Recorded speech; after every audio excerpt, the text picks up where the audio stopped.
na Febo fatu itrim ebeba ho abehwe niam bi ti we ni die nti a opon de we nyina no Brunei so Deuteronomy 32 we have no obebe mo ma mu de ko so nyina so we de eyewo de memra so we di so a de obenya ni wa ni so a de obeye wu so nya nchimi we afu go chimi okay nti yanko 32 verse 16 17 32 verse 16 and 17 They provoked him to jealousy with strange gods.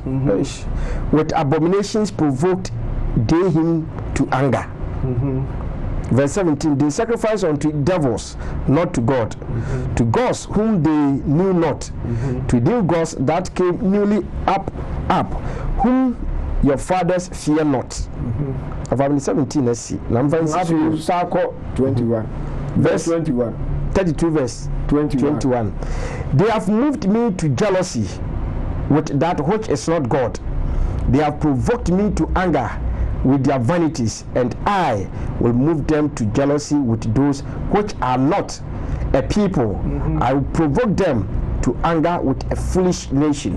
I have from more ATS. I don't know what yes. So I say my pomachi, Muslim Tiabasan. Women share so.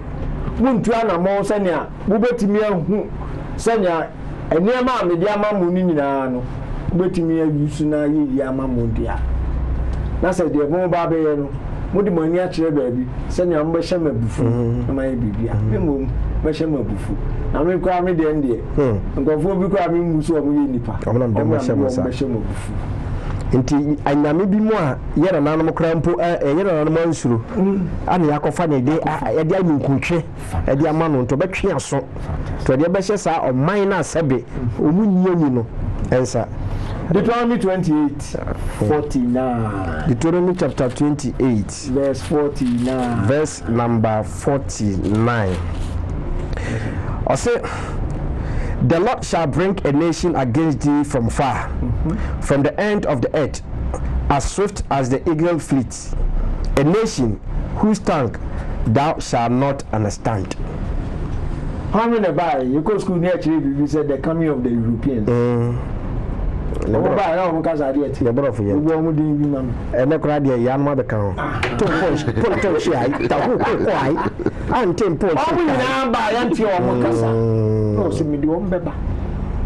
Let me can say, most of my medium dinkophobia mean more on Mukaso Nipa. And after what you uncle for, and my bella. There's a young acquaintance tell you, yeah, I'll cause actually now, they will be clear. So, I'm just saying.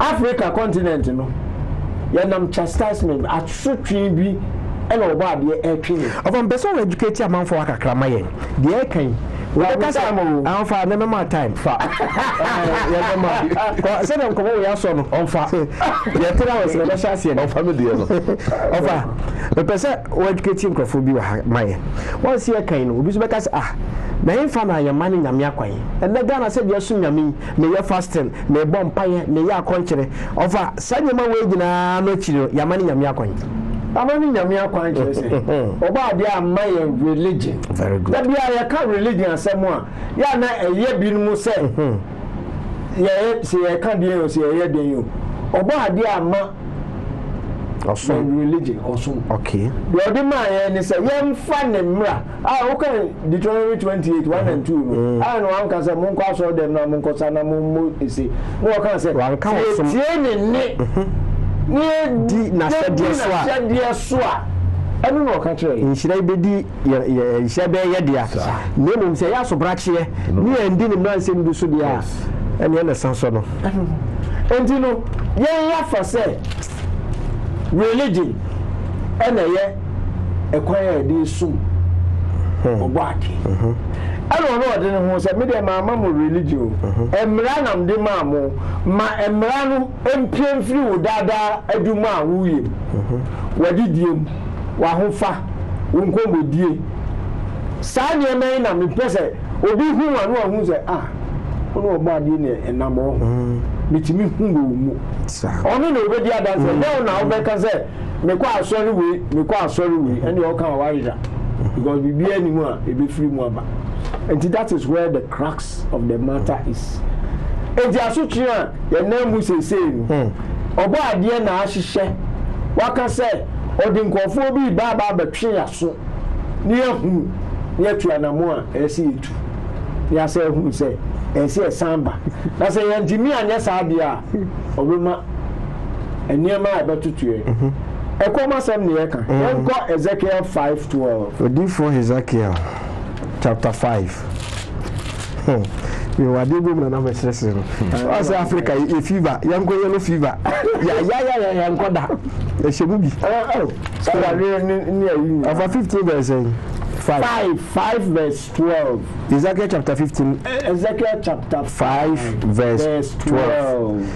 A third part of thee shall die with the pestilence. Pestilence, yes. AIDS.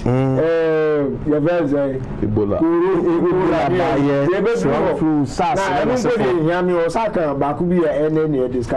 And with famine. Famine shall they be consumed in the midst of thee. And a third part shall fall by the sword round about thee. And I will scatter a third part into all the winds, and I will draw out a sword after them. Red horse, sword in your drawer. You carry a sword. What's the sword in a bag? And need the armor. I shall see a hope. And a family, and then the air can come. Osaka, we see me Ababi. Now, who can be saying educated from Africa? Oh, yeah, Yasitim, ye dimina, any predicament I come. What do you mean? Say all over Africa. I mean, say all over Africa, all over the planet Earth. Okay, baby, before we are, what do you say? No mean DH. Yes, no mean DH. Oh, yeah, because I can say it will be for a sign and a wonder. Sign here to say a bed duty, a best also, one more. You lose our query. No, me flash. I said, 85% of the world's resources. Africa had near because Africa is the poorest continent. Yes, we have Jatuma. And then we do it in a day. They do it. South Africa crowded the continent. Kuta the largest countries. I don't know about 52 or so. Right. Yes, actually, side 54. Yes, the largest continent. Yes. So, all the natural resources. Yeah. They never done the kind of resources here. I don't know. Resources no one. And then the man about 4 year industrial revolution.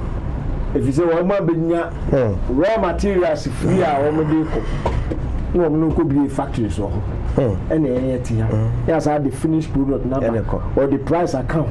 Now so when you we feeling man no but to my yes carama now yes also pure interest as man and the observable sign no yeah can the losing resources no you need in control you we call ban kitchen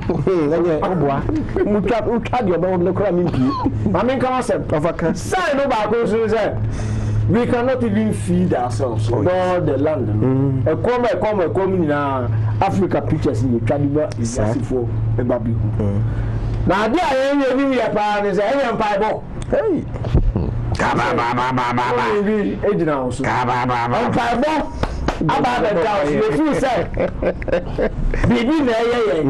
the solution no vampire you born bebrebe no e no meaning ti obo ade ntie anase ye nim ekwan kra fa so vampire oh ya mami kan ni che mu bana unto bo the way afamanum su e twa mo anu afade cosmity manum su ba miti we fi vampire empire no so they remain unanswered adentia obeko Deuteronomy 28:23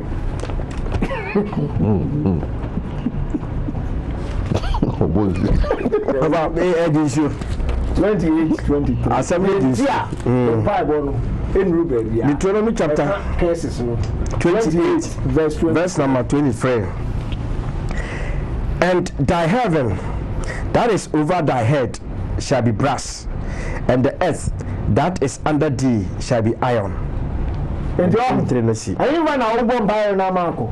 They having above you no brass na agi honu. E dey no baby ah. na ya no ga just about for the ta ya so e tubo ntimi mburam edu ba bia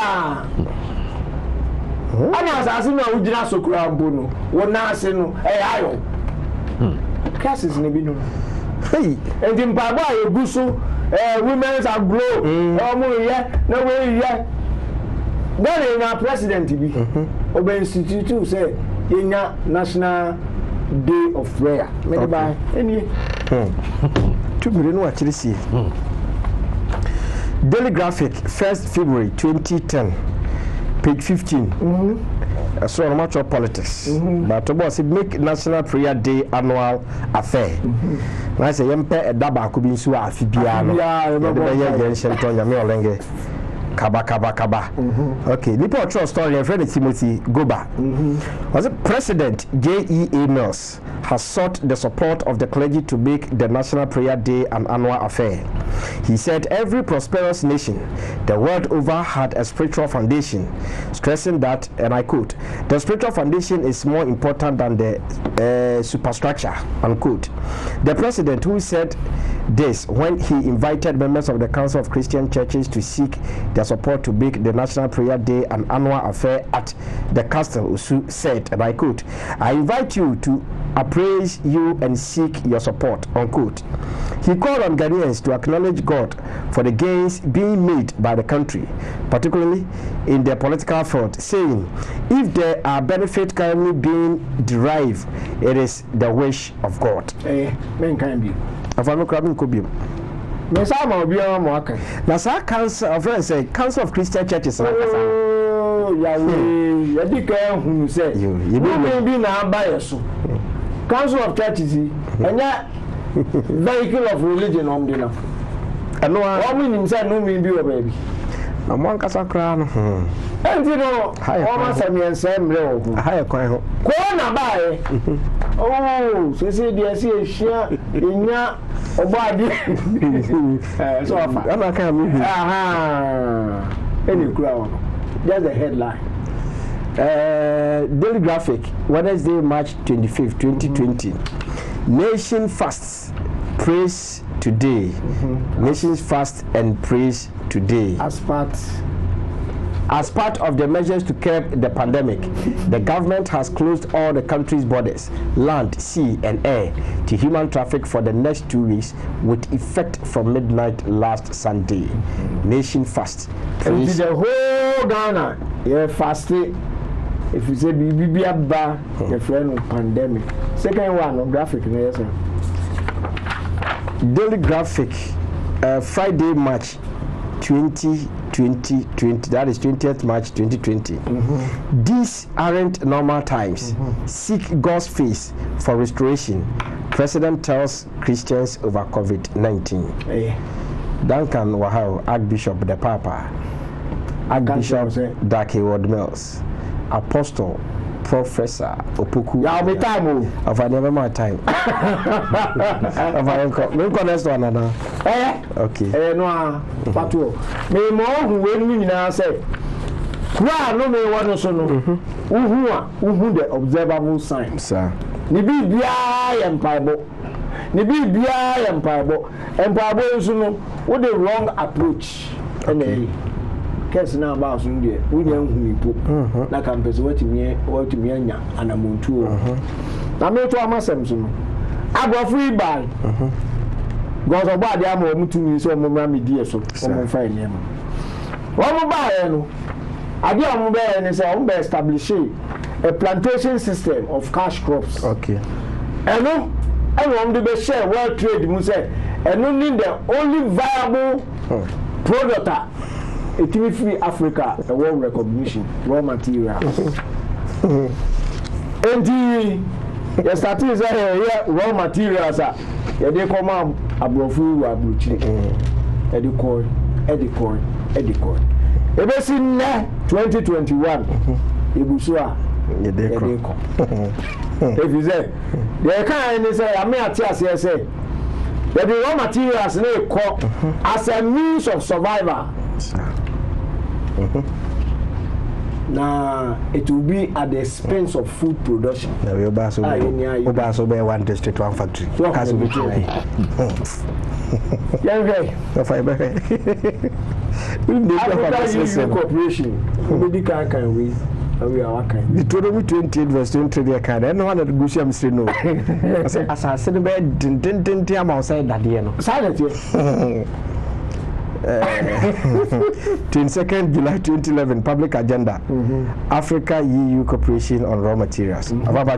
Kind the first. The African Union Commission AUC and the European Union Commission have agreed to bilateral cooperation with regard to access to raw materials and to work together on governance, infrastructure, and geological knowledge and skills. The African Union Commission AUC and the European Commission have agreed. I think the cooperation was agreed at a meeting in Addis Ababa earlier in June. In a joint declaration, both partners committed to developing bilateral cooperation in the field of raw materials and work together. Taking fully into account the African Mining Vision of February 20, that is 2009, and the European Union Raw Materials Initiative of December 2008, to the elaboration of further progress and initiatives, in particular on issues such as governance, infrastructure. So what to say the cornerstone of European foreign policy is our interest in our raw materials. Okay. Oba fan free. Opa mo no nya ofa hu. Otite mantwa na wa sa friend so mra. Oba ye no on dey na be say unfinished agenda. Dey no osisako free no and obe pam no ye no. Ene dey opese hu mo mra do nsa. Esisa na be me. Aka no ba sen ka akwa o. Sa ba si sia do ba de she. Enti dey o ye no. Enti dey o mo ni say ye gusu aye ma wo mo raw materials no. Europe and America are becoming richer. Okay. Africa is becoming poorer and unable to feed her people. And in the Nipa and because of starvation. Ubedika can win hello. Be our kind of health, no can be a first paragraph. And that means everybody call for some fantasy. Was 22nd April 1999 graphic was worsen food security in Africa. Though much of sub-Saharan Africa continues to see improved food and crop prospects, especially UN Food and Agriculture Organization report released yesterday has warned that war and civil strife remain a threat to food security in several countries of the sub-region. Adverse weather conditions are further aggravating the situation in some areas. Fantastic. We saw a public agenda. Okay. October 16th, 2006. 40 countries face food shortages worldwide. I would say Asia or Africa. 40 countries are facing food emergencies and require external assistance, with the crisis in the Darfur region of Sudan still the most pressing humanitarian problem, according to an FAO report. Okay, the Ghanaian Times, 12 October 2010. 1 billion people go hungry in 2010. Poverty, conflict, and political instability mean some 1 billion people went hungry this year. Many of them children in Africa and Asia, according to the Global Hunger Index report released yesterday. That is 11th October 2010. I don't know. Out of the 122 countries included in the annual report, 25 have alarming levels of hunger, and 4 countries in Africa have extremely alarming.